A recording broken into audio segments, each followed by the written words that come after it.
voyez les amis, 400 € d'écart entre la version hybride et la version électrique de l'Opel Grandland. Donc clairement, on dit que les voitures électriques coûtent cher, mais regardez, pour 40 000 €, vous avez un véhicule électrique avec une batterie de 73 kWh, 213 chevaux de puissance, donc c'est tout à fait convenable, et un style plutôt réussi.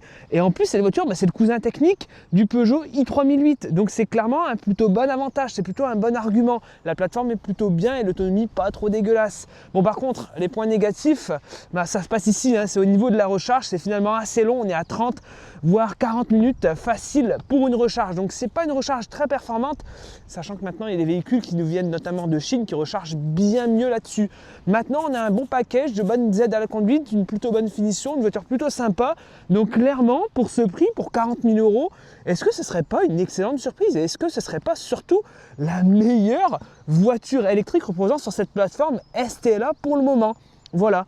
Et pour ceux qui veulent plus d'autonomie, il y a une batterie de 82 kWh qui existe. Par contre, pour ceux qui veulent vraiment la plus grande autonomie, il faudra aller du côté de chez Peugeot où on aura une batterie de 98 kWh au maximum sur cette plateforme.